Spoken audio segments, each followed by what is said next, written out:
It is the season finale of Sister Wives, and we have content.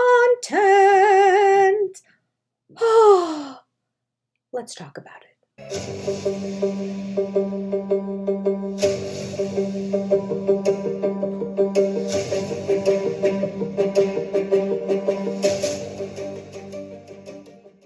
It's ironic that I say we have content because this whole episode were people sitting outside at a picnic table and talking.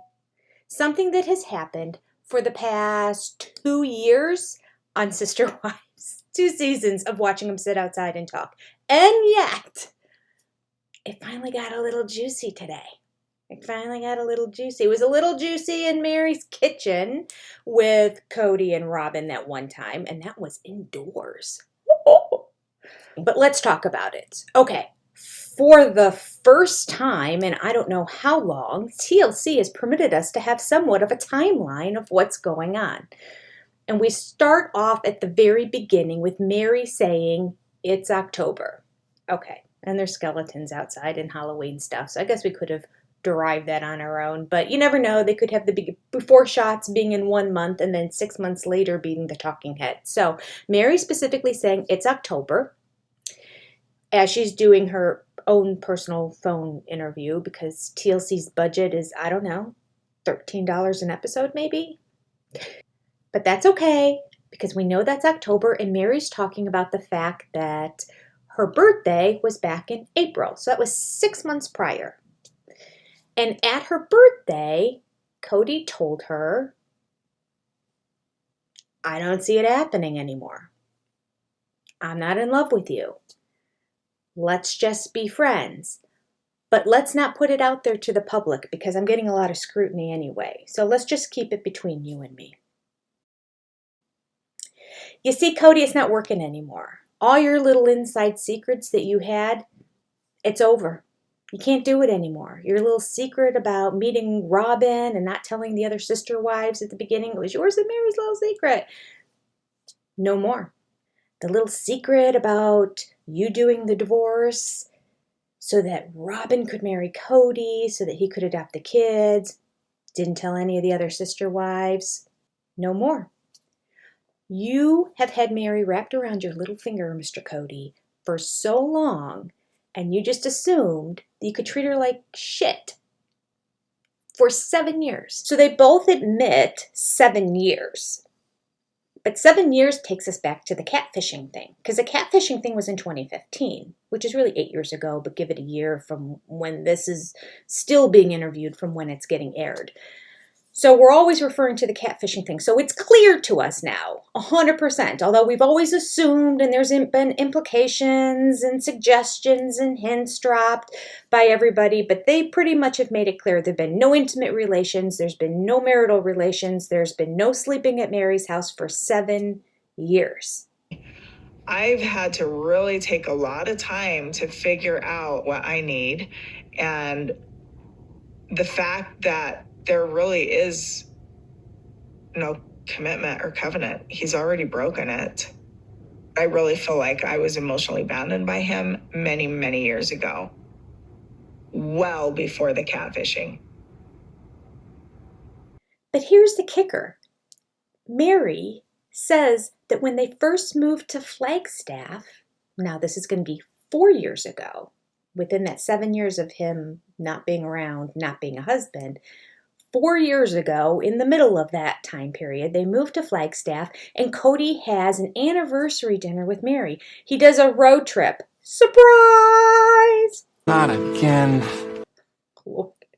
Cody has zero imagination and zero creativity.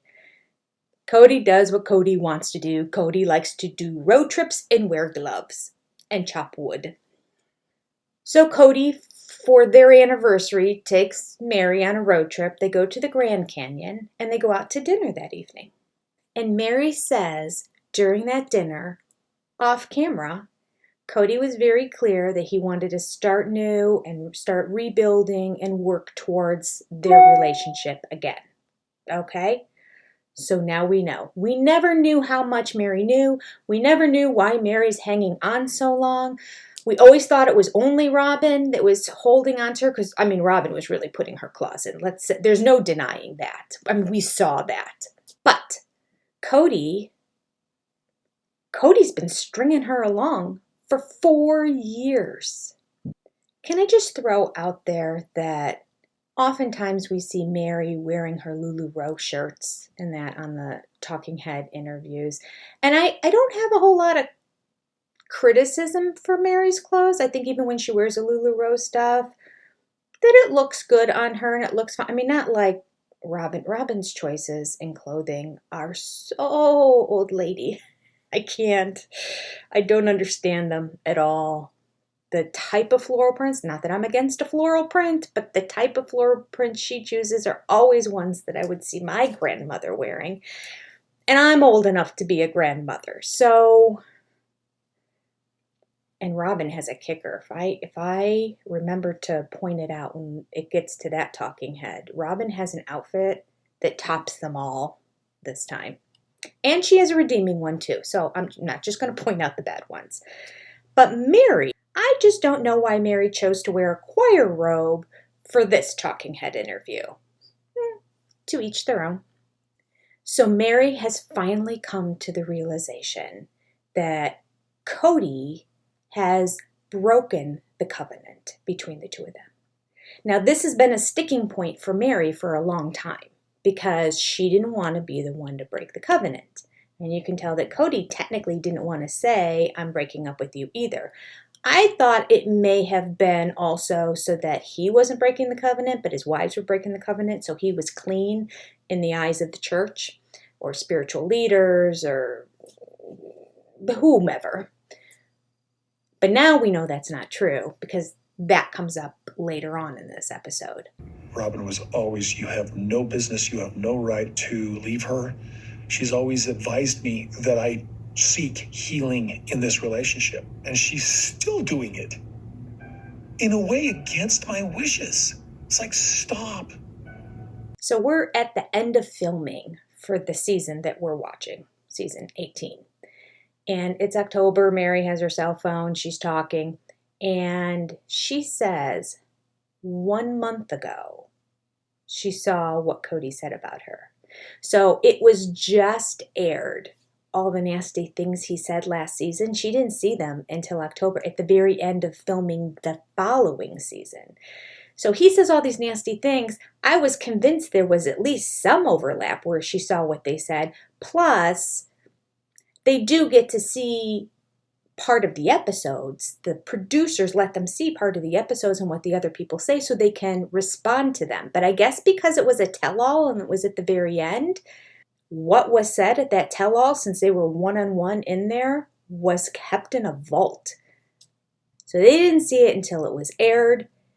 And Mary has an entire season of groveling and begging and trying to restart and rekindle this relationship with Cody based on all the private conversations off camera that she indicated Cody has with her. And meanwhile, we're at the very end and she finally gets to see what he said about her in that, here it is. I don't really consider myself married to Mary. If she wanted to move on and marry another, she wouldn't get an argument with me. Insulting. Yeah.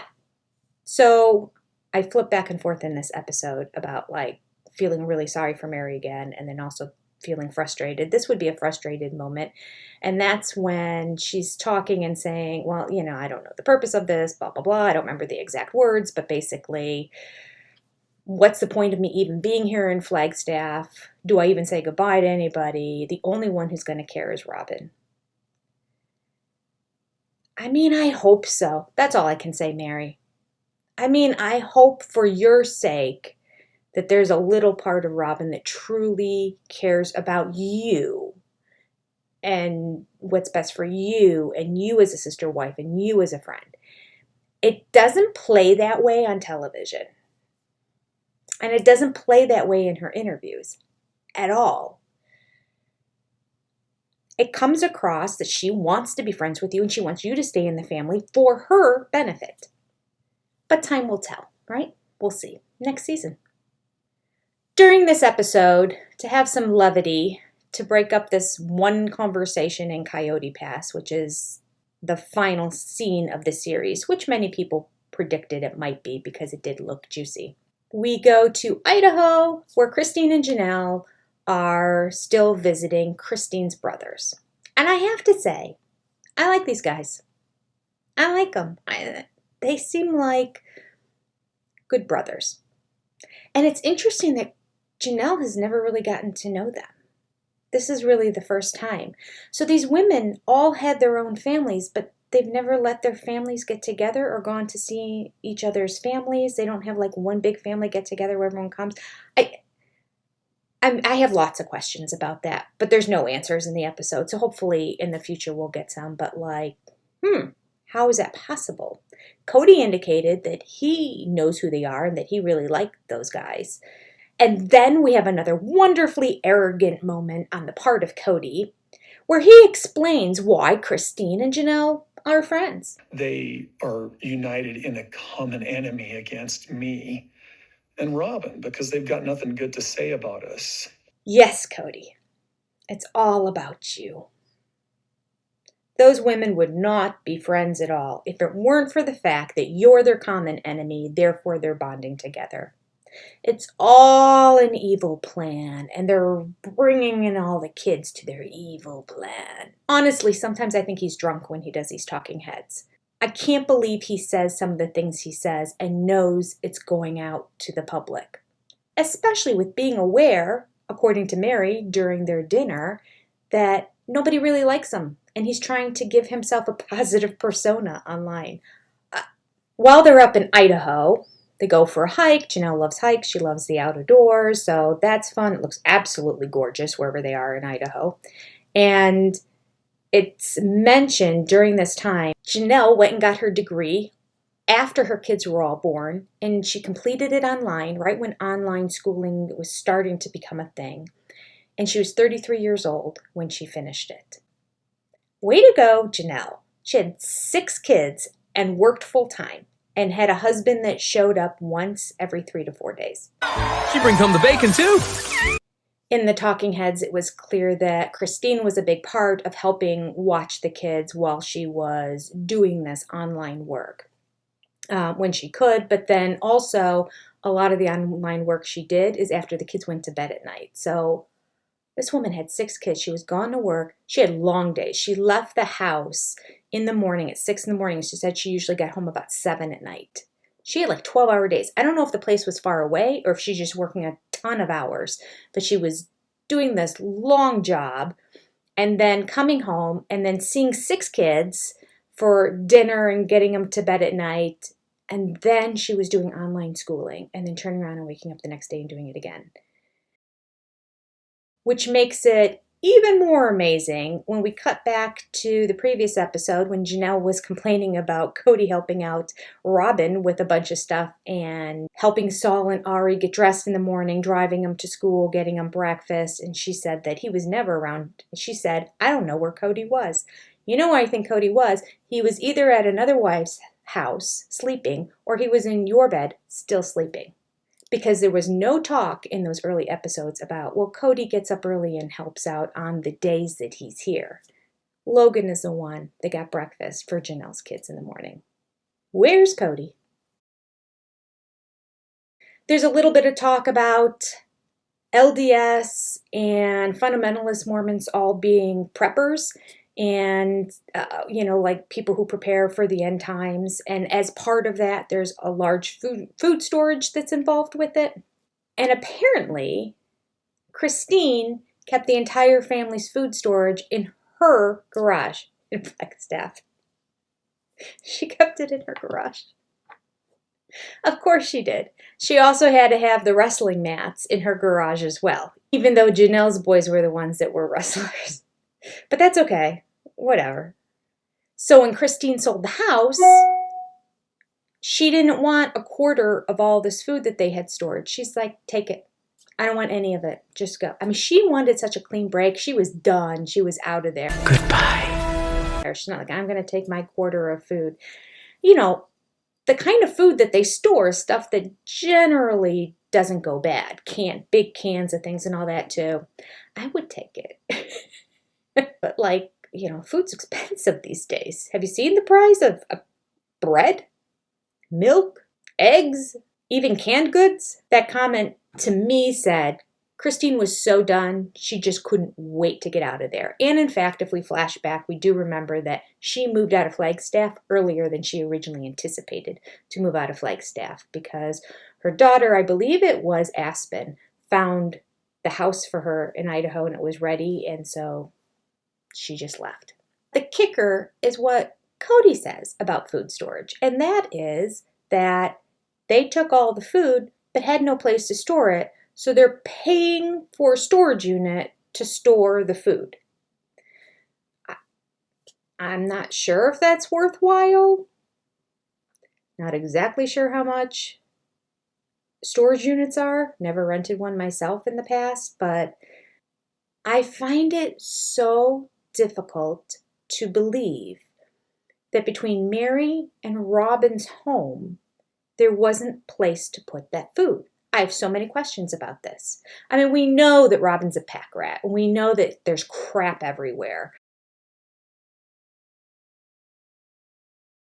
in her house. So it kind of doesn't surprise me, but she also lives in a massive, almost 5,000 square foot home. Eventually, we're going to need more space. There was no place in the garage, no place in the basement, no place in one of the extra rooms, in a laundry room, any place that they could put shelves to put this food. It couldn't have been that much food. That's shocking. But what's more shocking is that there was no place in Mary's house.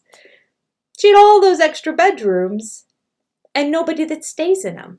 The only person that ever stays at Mary's house is Leon and Leon's wife, Audrey, when they come to visit. And I would imagine they stay in the same room. That house that Mary's in has more than 2 bedrooms. All right, so let's take another room for her clothing line. But again, Mary's fastidious and clean and neat and organized. There has to be a place to put that food storage, unless Mary just insisted, no, I don't want it. It's going to clutter everything up. I don't know. Again, I have more questions. Hopefully we'll get to it in the tell-all. We'll see. I loved that Janelle came out and finally addressed the issue about Robin's kids. We've seen all this time, and we've heard from separate interviews, not necessarily even on TLC, but online, on YouTube, and that where the kids will say, I miss Dayton, especially Dayton. I know Peyton really loves Dayton, and I know Janelle's boys both like Dayton.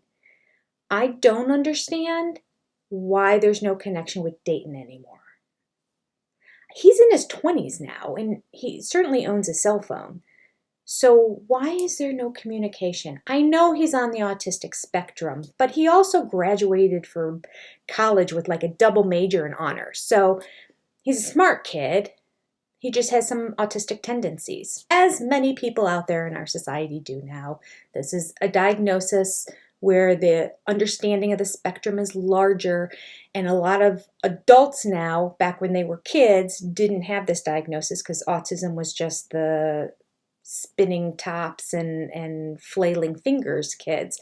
Now we understand there's a whole PDD, pervasive developmental disorder spectrum, and there are adults getting diagnosed. Now, he got diagnosed as a child, but the point being, he appears to be a functioning adult.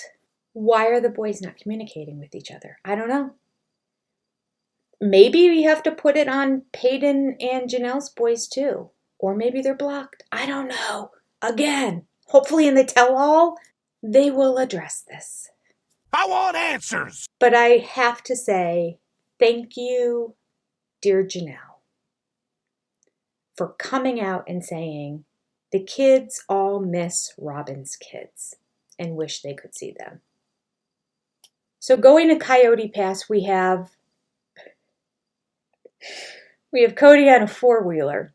So here's Cody on his 4-wheeler driving in with his gloves on. Robin comes separately in a van, as if they don't live together. Again, they always have to come separate, like we're fools. Anyway, she comes separately in a van, and then Mary drives up as well. So as soon as they sit down, this is how Cody begins the conversation.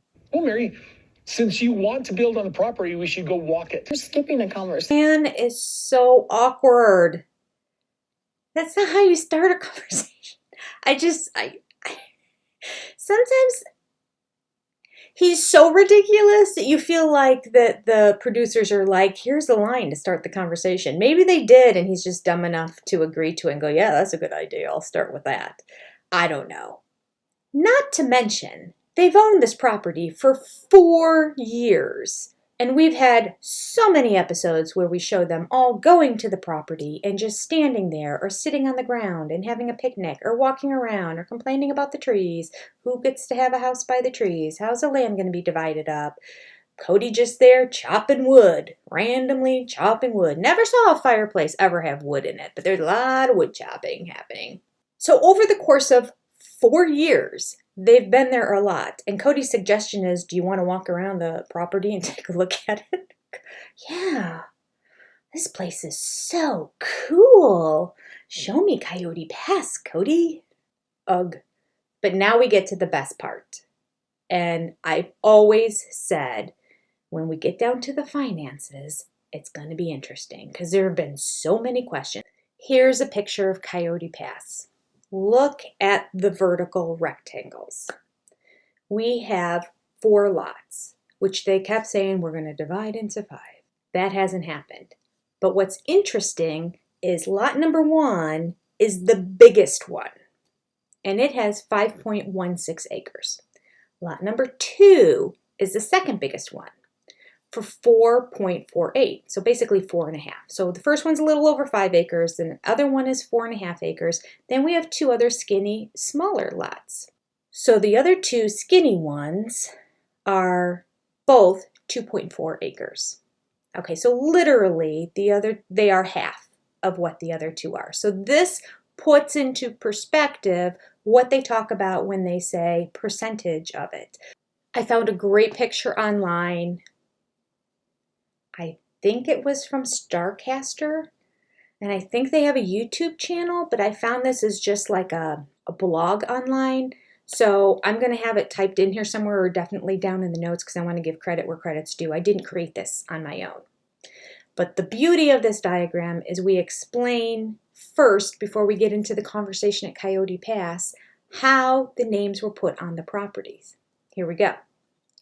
Property number 1 has Cody, Christine, and Robin's name all on it.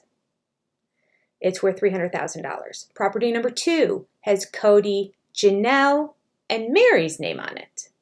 Okay, that's worth $180,000. Property number 3 has Cody and Robin again. Property number 4 has Cody and Janelle on it. How we got to this breakdown, I'll never know. This makes no sense to me. It makes no sense to me. Originally, this is how they divided it up. Why? With all the money, the proceeds of Mary sold her house so that the sale of it could go to the down payment on the almost probably $1 million value now, but almost $1 million house that Robin moved into, with Janelle cashing in her 401k so that they could afford Coyote Pass, with all the money that these other women who worked so hard all this time give to. And Robin gave a debt note of over $30,000 when she came into the marriage. That's what she did. And she has not appeared to work. We see her looking for work and at one point saying something about work, but at the same time, she also pays for her niece. I don't know if it was her niece or her sister, to babysit her kids. So money in, money out in Robin's world. But this breakdown blows my mind that it was always this way. Cody, Christine, and Robin on the front. So yes, Cody's name is on every parcel of land. And the women agreed to this. I don't understand at all. But this is what we find out at Coyote Pass during this conversation at the table. When Christine said, listen, I'm out of this marriage.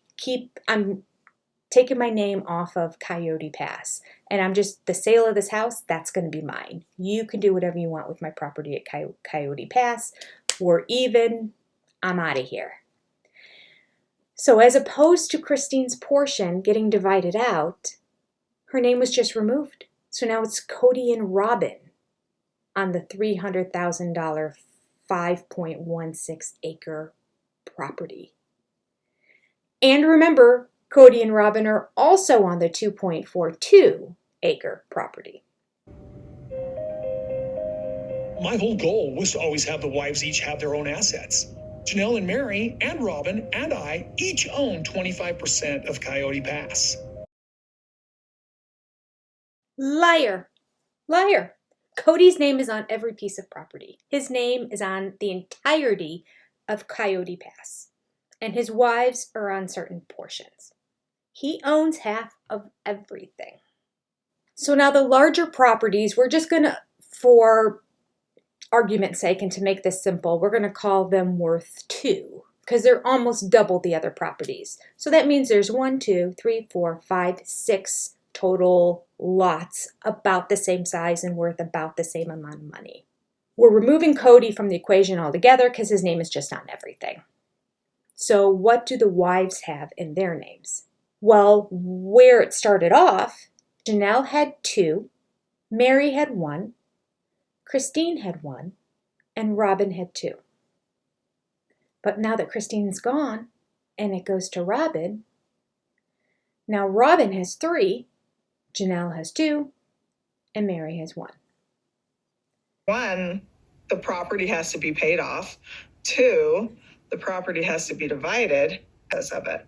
Wake up, wake up, wake up. So here's the deal. We're still doing 5 lots, okay? So, Christine's just out. So and who gets the other one? Me. Because of things that have gone on in the past with the family, I'm not going to give the family lot to any wife. Of course you're not. Okay, so you get 4, Robin gets 4, so you guys get 8 together. No. And 2, that's 4. Cody again is a liar. How do we know he's a liar? Because it still hasn't been divided up 5 ways. It hasn't. So Robin ends up with the lion's share of the property. Then there's Janelle. And then there's Mary. This whole let's divide it into 5 parcels has never happened. It's one of Cody's pie-in-the-sky ideas that never came to fruition. And maybe why he doesn't move forward on things. They have lived there for many years, 4 years, and they still haven't paid off this property with all the money they're making from TLC. It makes no sense. I think the whole Coyote Pass dream is a lie. Cody has never moved forward to paying it off until the last day when he absolutely had to, or he would lose everything that they've invested in it so far. Then it got paid off. So let's go back to the previous episode. Do you remember Mary talking about the fact that even though there's discord in the family and there's issues and problems with everybody, she knows that Cody's going to be fair about the land? Buckle up. Janelle's name is on 2 of those pieces of property. Mine is on 1. And neither of us own that piece of property outright. Even with the conflict that we have in the family right now, I still believe that it's going to be divided up equally and fairly between the 4 of us. Oh, Mary. Listen, I was with you, Mary. I really believe they would too, because this is on national television and this is getting broadcast. I figured that the accountability of the show and social media and everything that goes along with it would make it that Cody would make this all fair. But he didn't, and Robin has his back. So Mary says, well, why don't we just make it that Janelle has 4 acres and you have 4 acres and then I have 4 acres. So I get that 2 acres that Christine gave up so that it's now fair across the board. We don't address the fact it was never fair to begin with. Which is interesting because now that I think about it, how would Mary think that this was going to be all divided fairly now when there's so much discord in the family? When they first moved there, none of it was fair. Why did these women let Robin's name go on so much? And why did they let Cody's name be on everything? Cody's response is basically no. Not going to do it. Now 2 more acres. So does that mean, like, I get them because Robin and Janelle each have 4? And Mary's like, oh, okay, yeah, I get it. I hear you loud and clear. You're kicking me out the door and you're using the steel-toed boot to do it in the ass as I go. I would say she's reading between the lines finally, but there's no lines to read between. He's very blunt and forward. I deserve my fourth too, is what my point is. Not to be counted with Cody. I actually get tired of that. Can I say I'm a little bit irked by this notion that Robin seems to want her fair share? All the other wives have left, and Robin is still with Cody, but she still wants to independently hold her own share, even though, what has she done? I don't know. Like, growing up, when my mother would give the 3 kids money, we all got the same amount of money. When one of the kids got married to somebody else, it then didn't get divided into fourths. It was still thirds. And then the spouse was attached to that one person. Now, I could see all the wives having an equal amount when they were sister wives. But now they're not sister wives anymore. Everyone is off independent. And Cody and Robin are together. Robin's name is on the $1 million house. So why does she need a piece of property too? If something happens with her and Cody, she's still doing fine, right? Well, we'll see. I'm going to have a video about the house. Robin's reason for not giving up the 2 acres that she inherited from Christine, her favorite sister wife, her reason for keeping those in her name and not putting them in Mary's name is that that larger portion that says Cody and Robin on it is going to be for all the kids. You're lying. And that her smaller 2 acres is what's for her immediate kids. Where's that in writing? Do we have a contract that says that? Yeah, I don't think so. This is bullshit with a capital B. And not only is it bullshit with a capital B, but she turns to Cody and says, right? And he's like, well, no, not really. And he starts to explain and she cuts him off. Creepy. Greedy. A jerk. An asshole. A douche. But in this case, an asshole. And we culminate the entire series 18 of Sister Wives, with the scene that they have been teasing us since before episode 1, which is Robin crying, I just wanted to be on the porch with my sister wives and watch our grandchildren play and see the mountains in the distance. I thought this whole time she was talking to Cody. So it's very anticlimactic at the end because she's talking to nobody. There's nobody there. She's talking to the producer. It was such a good episode, and TLC could have ended it with a mic drop, but they didn't because they kept teasing it like it was this great thing. I thought there was going to be this conversation between her and Cody, with her getting really mad at Cody for doing this and Cody responding, but no. Cody doesn't respond at all.